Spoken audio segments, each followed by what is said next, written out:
Hello दोस्तों, नमस्कार। ये जो टॉपिक आप यहाँ पर देख रहे हैं, ये आज का सबसे ज्यादा डिमांडिंग टॉपिक है। क्यों? सीटेट 2024 पास करना, है ना, बहुत जरूरी है। सीटेट 2024 पास करके आप कहीं भी नौकरी कर सकते हैं, चाहे वो स्टेट लेवल की हो, चाहे वो सेंट्रल लेवल की हो। बहुत बड़ा चैलेंज होता है, और खास तौर पर पेपर टू को क्वालिफाई करना बहुत बड़ा चैलेंज है। क्यों? आप खुद मानोगे। क्योंकि यहां पर आप देखिए, ये जो जनवरी में अभी पेपर हुआ था 2024 का 21 जनवरी को, उसमें देखिए ये उसका डेटा है। इसमें टोटल रजिस्टर्ड उम्मीदवार थे पेपर वन में 9,58,000, और पेपर टू में 17,35,000 बच्चे फॉर्म भरे थे। परीक्षा दिए 7,95,000 पेपर वन में, और 14,81,000 बच्चे परीक्षा दिए पेपर टू में। और पास कितने हुए जरा देखिए, पासिंग परसेंटेज देख लीजिए। मात्र 1,26,000 पेपर वन में पास हुए, और 1,12,000। सोचिए, पेपर देते हैं 14,81,242 बच्चे, और पास होते हैं 1,12,000 बच्चे। यानी लगभग 13.5 लाख बच्चे सीटेट पेपर टू फेल हो गए। सोचने वाली बात है ये, और सोचना चाहिए भी कि आखिरकार पेपर टू कैसे क्वालिफाई होगा। क्या कारण रहता है कि ये बच्चे फेल हो गए? ज्यादातर कहेंगे कि सर सीटेट में क्वेश्चन फंसता नहीं, चाहे जितनी बड़ी कोचिंग वाला हो, क्वेश्चन नहीं फंसा सकता। वो आपको कॉन्सेप्ट बता देगा, कॉन्सेप्ट से मेच्योर कर देगा। लेकिन सोचे कि मैं जो क्वेश्चन पढ़ा रहा हूँ हूबहू मैं वही मैराथन से आ जाए, ऐसा नहीं होता। सीटेट अपने क्वेश्चन जल्दी रिपीट नहीं करता। आप 150 में 2, 4, 6, 10 क्वेश्चन रिपीट हो जाए वो अलग बात है। पूरी तरह सीटेट का जो परीक्षा होता है वो कॉन्सेप्चुअल परीक्षा होती है। आपका एनसीईआरटी का टीचिंग पेडागोजी का कॉन्सेप्ट कितना क्लियर है, एक तो ये बात।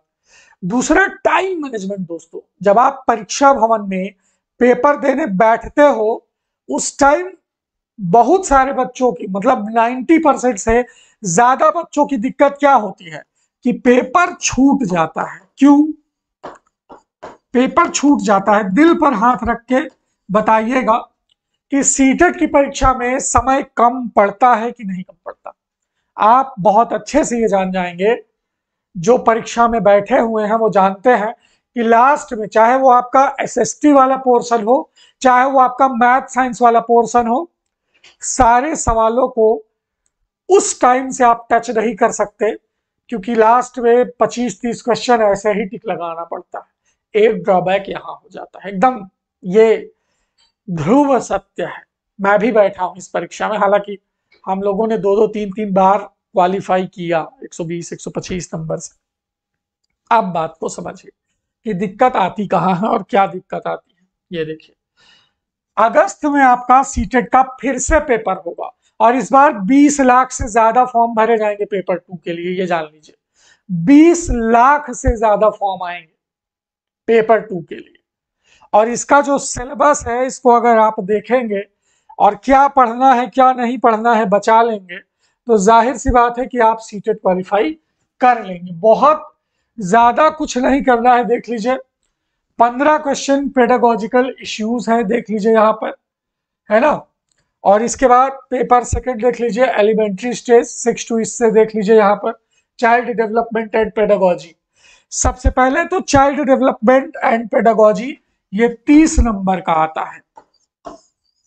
और यकीन मानिए, पेपर वन से बहुत ज्यादा डिफरेंट होता है पेपर टू की पेडागोजी। पेपर वन से बहुत ज्यादा, जमीन आसमान का फर्क। आप ये नहीं कह सकते कि 19-20 का फर्क है, नहीं, ये जमीन और आसमान का फर्क पेपर वन और पेपर टू के क्वेश्चन में। कभी पेपर टू का क्वेश्चन पुराना मैं सॉल्व करवाऊंगा, आप देखिएगा, आपको समझ में आएगा। सीटेट पेपर टू कोई टीचर ढंग से पढ़ाता नहीं, कोई टीचर ढंग से नहीं पढ़ाता। सब पेपर वन में लगे रहते हैं, हल्के क्वेश्चन, हल्की फुल्की पेडागोजी। पेपर टू में कितना डीप में जाना है, इंटर लेवल तक का।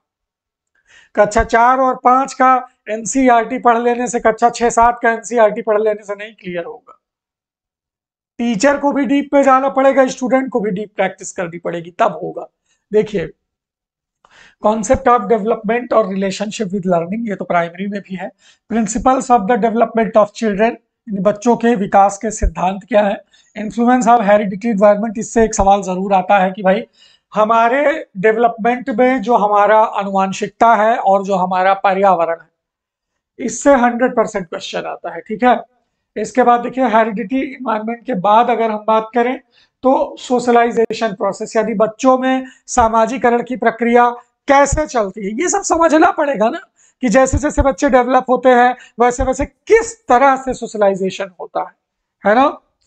जैसे सोशल वर्क चिल्ड्रन में टीचर, पेरेंट्स और पीयर लर्निंग, ये तीन चीजों को ध्यान देना है कि टीचर के संपर्क में कैसा सोशलाइजेशन, पेरेंट में और पीयर लर्निंग में। पियाजे, कोहलबर्ग, वाइगोत्स्की का कंस्ट्रक्ट्स और क्रिटिकल पर्सपेक्टिव देखना है। Concept of child centred and progressive education का कॉन्सेप्ट, यानी बाल केंद्रित शिक्षा और प्रगतिशील शिक्षा, दो अलग अलग कॉन्सेप्ट है जो कि आज की मॉडर्न एजुकेशन के दो इंपॉर्टेंट एलिमेंट है। आप देश के किसी भी कोने से हैं, आप इग्नोर नहीं कर सकते, ना तो चाइल्ड सेंटर्ड एजुकेशन को और ना ही प्रोग्रेसिव एजुकेशन को। इसके लिए थॉट बहुत जरूरी है कि हमारे प्रगतिशील शिक्षा, यानी जो शिक्षा शुरू हुई मैकाले के समय से, उसके बाद क्या क्या प्रगतिशील परिवर्तन हुए, उनकी एक कंप्लीट हिस्ट्री पढ़ना पड़ेगा, तब हम कॉन्सेप्ट को पकड़ पाएंगे कि क्वेश्चन का कॉन्सेप्ट क्या है और किस लेवल पर पूछा है। Critical perspective of the construct of intelligence, कुछ बुद्धि के विकास पर बात होगी कि बच्चों में बुद्धि का विकास कैसे होता है ना, इसके क्या क्या क्रिटिकल पर्सपेक्टिव्स हैं। मल्टी डायमेंशियल इंटेलिजेंस, जो बुद्धि के बहुआयामी सिद्धांत हैं, है ना। जैसे कई बार पूछ लेता है कि भाई सूक्ष्म गतिक कौशलों से सवाल आ जाता है। फिर जो बहुबुद्धि सिद्धांत है हार्वर्ड गार्डनर का, जिसमें कई प्रकार की बुद्धियों का वर्णन किया गया है, भाषात्मक बुद्धि, संगीतात्मक बुद्धि, है ना, क्या बोलते हैं उसको, अंतर्वैयक्तिक और अंतःवैयक्तिक इंटेलिजेंस, है ना, खुद को जानना और दूसरे को जानना, भाषाई बुद्धि, है ना, स्थानिक बुद्धि, तो ये सारी चीजें। लैंग्वेज और थॉट, बच्चों में लैंग्वेज और थॉट कैसे डेवलपमेंट आता है, लैंग्वेज और थॉट का। तो सिलेबस को देखना और सिलेबस के अकॉर्डिंग पढ़ना और उसके बाद क्वालिफाई करना, ये अलग चीज है। ढंग से सिलेबस देखोगे, इसको कैसे क्वालिफाई करना है, एक एक टॉपिक को डीप पे कैसे समझना है, कहाँ गलती हो जाती है, अपनी गलती को पकड़ना है। ये सिलेबस का पीडीएफ आपको एग्जाम मास्टर टेलीग्राम पर मिल जाएगा। इसके बाद आती है बारी, चाहे मैथ साइंस हो और एसएसटी हो, है ना, इसमें आदमी फंस जाता है। कैसे फंसता है आप समझिए बात को। 60 नंबर रहता है किसमें, एसएसटी में, या अथवा कह लीजिए मैथ और साइंस। जैसे एसएसटी में क्या पूछता है, हिस्ट्री के सवाल पूछेगा, पॉलिटी के सवाल पूछेगा, जियोग्राफी के सवाल पूछेगा, इकोनॉमिक्स के सवाल पूछेगा। इसके बाद अगर हम बात करें तो एसएसटी की पेडागोजी भी पूछेगा, है ना, सामाजिक विषय शिक्षण के प्रतिमान, कक्षा में सामाजिक विषय को कैसे पढ़ाया जाना चाहिए, उसके क्या क्या क्रिटिकल पर्सपेक्टिव हैं, कौन कौन सी शिक्षण विधियां हैं जो एसएसटी में कारगर है, इस पर आपको डिटेल में जाना पड़ेगा, अच्छा खासा समय देना पड़ेगा। जैसे पेपर होता है ना आपका 2.5 घंटे का, अब क्वेश्चन होता है इतना बड़ा बड़ा क्वेश्चन होता है कि क्वेश्चन को पढ़ने में, गद्यांश पद्यांश पढ़ने में, समझने में, आप कभी पेपर 2 का कॉम्प्रिहेंशन एक बार उठा के देख लीजिए, पेपर 1 की तुलना में वो 10 गुना भारी पड़ेगा पेपर 2 का कॉम्प्रिहेंशन। मैच्योरिटी होनी चाहिए। अगर आप अभी से पढ़ना शुरू कर देंगे तब आप सीटेट पे कुछ बेहतर कर पाएंगे अगस्त तक में। और आप सोचे कि नहीं मैं लास्ट मंथ में फलाने की मैराथन देख लूंगा और उसके बाद निकल जाएगा, तो यही हालत होगी। देख लीजिए 1,14,000 बच्चे पास हुए हैं, सिर्फ मात्र 14,82,000 बच्चों। आप रेशियो देख लीजिए, 13.5 लाख से ज्यादा बच्चे फेल हुए। किसकी गलती से? ना तो क्वेश्चन फंसा, ना तो टाइम उतना समय का प्रबंधन कर पाए, और ना ही सीटेट पेपर 2 के कॉन्सेप्ट को समझे। तो कैसे समझेंगे कॉन्सेप्ट? 4 पेज का सिलेबस है, अगर मैं आपको सिलेबस समझाने लगूं, ये सिलेबस समझाने लगूं 4-5 पेज का, तो मुझे लगता है कि 1-1.5 घंटा हो जाएगा, है ना। तो एग्जाम मास्टर टेलीग्राम पे जाइए और एग्जाम मास्टर सर्च कर लीजिए, आपको एकदम बेहतरीन तरीके से ये पीडीएफ मिल जाएगा। टेलीग्राम पे सर्च करिए एग्जाम मास्टर 1, आ जाएगा हमारा टेलीग्राम चैनल, और वहां पर आपको previous year paper, CTET paper 1 का सिलेबस, सीटेट पेपर 2 का सिलेबस, ये सारी चीजें मिल जाएंगी, और कुछ क्वेश्चन प्लस थियरी। भाई थियरी नहीं पढ़ते हो आप लोग।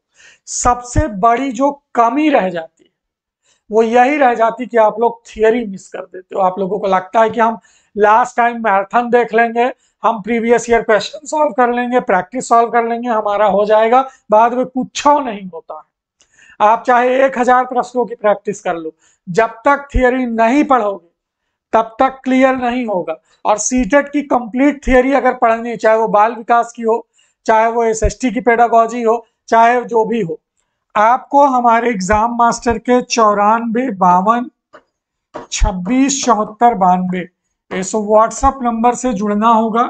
यहाँ पर आपको मेरी पेड क्लास भी मिलेगी जो हम 10 तारीख से शुरू कर देंगे, और आपको पेड नोट्स भी मिलेंगे। अब ये नोट्स चाहे आप पीडीएफ ले लीजिए, चाहे आप हार्ड कॉपी अपने घर मंगा लीजिए, handwritten hard copy notes चाहे घर मंगा लीजिए, चाहे पीडीएफ ले लीजिए, पढ़िए, 3-4 महीना समय दीजिए, फिर देखिए कि कैसे आपका सीटेट पे 120 नंबर प्लस आएगा। बस कुछ नहीं करना है।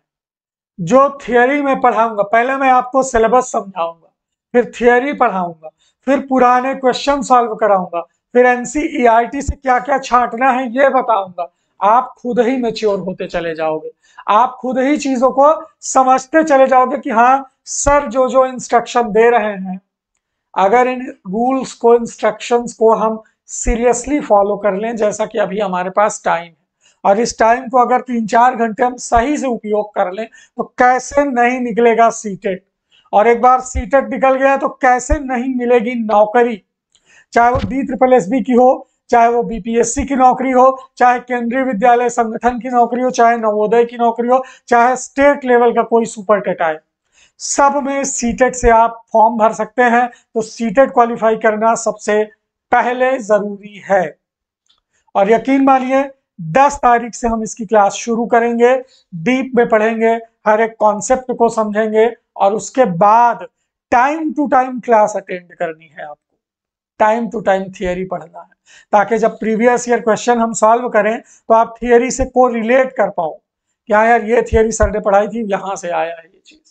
तो इस तरह से जुड़ जाइए एग्जाम मास्टर के इस नंबर के साथ सीटेट अगस्त 2024 की तैयारी के लिए। और इस पर अब प्रीवियस ईयर और डिटेल्ड वीडियो आते रहेंगे time to time, time table आपको बता दिया जाएगा, उसी टाइम टेबल से आपकी क्लास चलेगी। तो थैंक यू सो मच, बहुत बहुत शुक्रिया आप सबका।